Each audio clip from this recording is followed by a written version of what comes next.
Selamat malam rekan-rekan sekalian dan juga Ibu Putri selaku pengampu mata kuliah fenomena perpindahan. Di sini ada soal pemicu yang akan kelompok kami kerjakan seperti pada Google Classroom. Untuk data yang diketahui dari soal bisa dijelaskan oleh Mas Eksa. Dipersilakan Mas. Mula-mula kita cari tahu terlebih dahulu apa saja yang diketahui dari soal. Yang pertama ada M, kemudian CP, T1, T2, DI, L, dan P1 dengan masing-masing nilai seperti tertera pada Excel. Yang dicari apa? HA dan HM, serta Ki. Kasus tidak mengatakan secara spesifik jenis oli yang digunakan di dalam heat transfer. Datasheet physical properties sangat terbatas untuk dijadikan sebagai data yang konsisten akibat adanya minimnya sumber.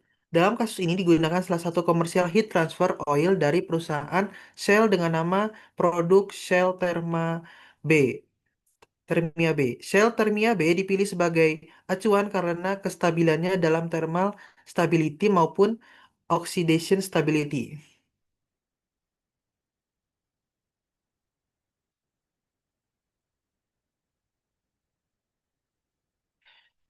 Di sini kita bisa cek Max Table dan Max Film untuk shelter Mia B sangat memenuhi data soal di awal ya, jadi tidak perlu menggunakan D.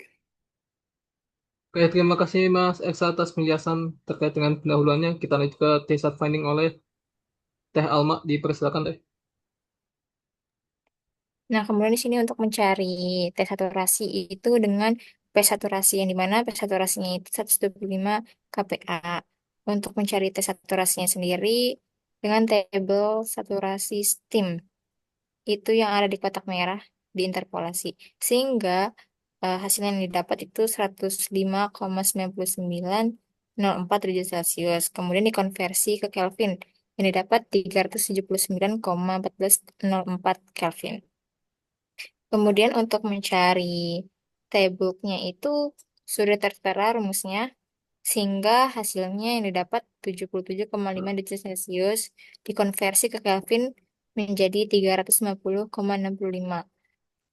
Untuk kemudian mencari Q-nya itu seperti yang ada diketahui yang di atas, kemudian rumusnya sudah ada di Excel.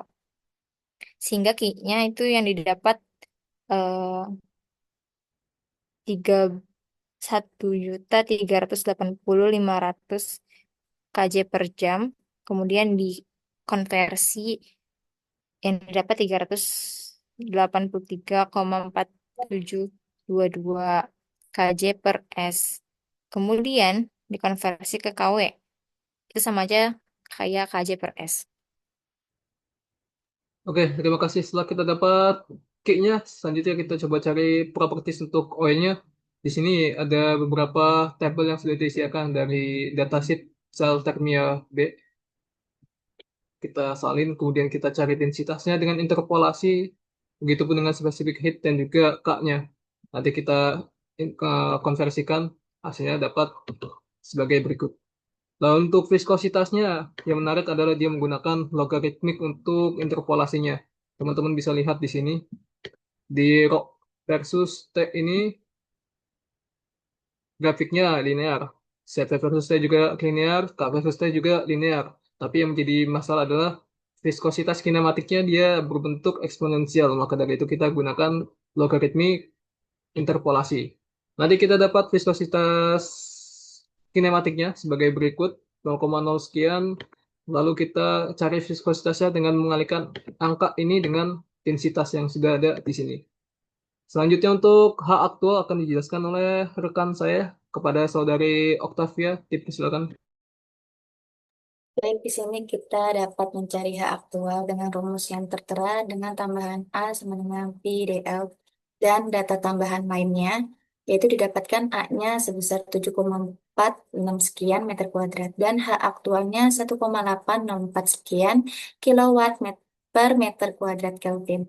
Nanti kita konversi jadi watt per meter kuadrat Kelvin didapatkan 1804,01 sekian. Lalu kita mencari H empiris, di mana kita dapat menghitung kecepatan alirnya terlebih dahulu. di mana A-nya itu 0,00044 sekian. Di sini kita beda pakai pi d kuadrat dibagi 4. Dengan rumus yang tertera nantinya didapatkan pi-nya itu 27.342,42 sekian meter per hour. Nanti kita konversi jadi 7,59 sekian meter per second. Nanti kita dapat menghitung RED, di mana mu W pada saat 105 derajat Celcius itu sekitar 0,0038 sekian. Dan RED-nya itu 38.640,8 sekian, yaitu lebih dari 10.000, yang artinya dia turbulen.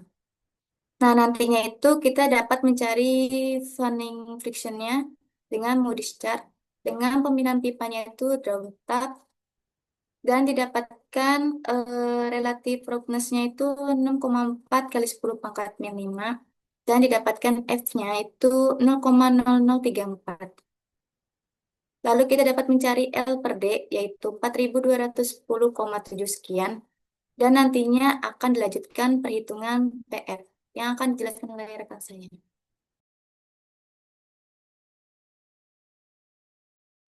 Baik, selanjutnya yaitu menghitung bilangan Prandtl dengan rumus yang tertera di sini didapatkan bilangan Prandtl-nya itu 116,91 sekian. Selanjutnya kita menentukan analogi yang sesuai di mana dari yang kita RED, PR, dan L per D yang kita dapatkan itu analoginya itu menggunakan analogi Siderstad yang B, di mana RED yaitu lebih dari 10.000, PR-nya kurang dari 1.700, L per D-nya itu lebih dari 60. Kemudian kita mencari NU menggunakan Siderstad analoginya yang B, dan didapatkan nilai NU-nya Nusselt number-nya itu 574,35 sekian.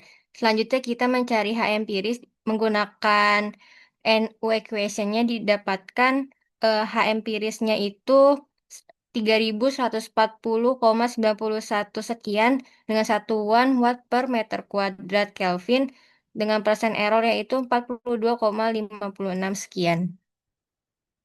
Terima kasih saudara terkait dengan penjelasan hal empiris dan juga hal aktualnya terdapat sedikit perbedaan mungkin dapat dijelaskan oleh saudara Fajri ya dari analisisnya kenapa bisa berbeda. Dipersilakan saudara. Baik, terima kasih. Selanjutnya itu mengenai analisis perbedaan antara hak aktual dengan hak empiris, di mana perbedaannya itu terjadi karena hak aktual itu dihitung berdasarkan kondisi nyata yang memperhitungkan perubahan sifat fisik oleh tersebut secara detail pada setiap temperatur. Nanti temperatur ini bisa dilihat bahwa T-wall ini ada 80 sampai 120, di mana T-wall ini ditentukan dari satu rated steam table. Dan juga terutama selain temperatur juga ada viskositas yang menurun drastis saat dipanaskan dari 50 derajat Celcius sampai ke 105 derajat Celcius, sehingga aliran menjadi lebih turbulen sesuai dengan perhitungan tadi yang merupakan yang termasuk aliran turbulen, dan perpindahan panasnya pun meningkat. Sedangkan H empiris itu dihitung menggunakan korelasi seperti Siderstad, yang kita menggunakan analogi yang kemarin yang yang hanya menggunakan sifat fisik pada temperatur tubuh rata-rata dan tidak menangkap perubahan drastis di lapisan batas termal dekat dinding pipa. Namun, pada kenyataannya, ketika oli dipanaskan, ada kemungkinan terbentuk endapan atau kerak yang berada di dinding pipa yang menghambat perpindahan panas, sehingga hak aktual ini menjadi lebih kecil daripada yang dihitung. Selain itu juga sifat dari Selain itu juga sifat oli seperti kekentalan sangat berubah ketika temperatur naik ke 50 derajat Celcius ke 150 derajat Celcius. Yang dekat dengan dinding pipa lebih panas dan lebih encer, sedangkan oli yang di tengah itu lebih kental dan lebih dingin. Oke, terima kasih atas analisisnya terkait dengan data yang sudah dijelaskan ya. Di sini ada grafik mungkin saudari Ardel bisa menjelaskan maksud dari grafik ini seperti apa.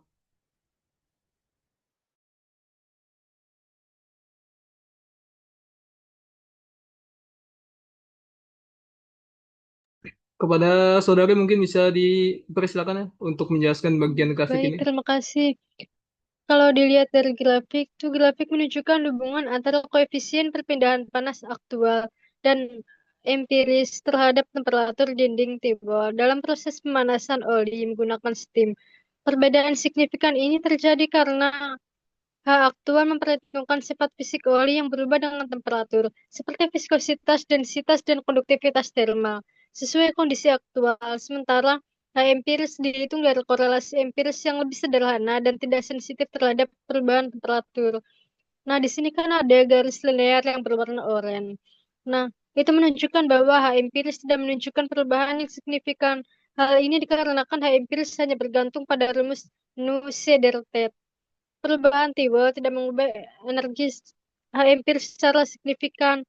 Nah, di sini juga dapat dilihat model regresi linear R-nya itu 0,976, yang berarti mendekati sempurna, mendekati 1, yang menunjukkan bahwa empiris berubah relatif konstan terhadap Tiwel. Oke, terima kasih atas analisis analisis yang telah disampaikan dari data dan juga grafik. Jadi teman-teman kita dapat simpulkan ya bahwasanya hak aktual ini dia memperhitungkan perubahan suhu di setiap waktunya ya. Jadi dia sangat bergantung pada suhu. Perubahannya juga terjadi secara eksponensial. Sementara untuk analogi yang digunakan, dia tidak memperhitungkan kondisi temperatur. Ya, maka dari itu dia menghasilkan hak empiris yang kiranya mendekati satu sama lain ya. Jadi linear kita bisa lihat. Oke, terima kasih kepada saudara dan juga saudari yang telah menjelaskan. Terima kasih juga kepada Ibu Putri yang telah memberikan materi. Cukup sekian dari kelompok kami. Kiranya ada kesalahan, kami mohon maaf dan juga mohon arahannya untuk perbaikannya. Terima kasih. Saya akhiri. Wassalamualaikum warahmatullahi wabarakatuh.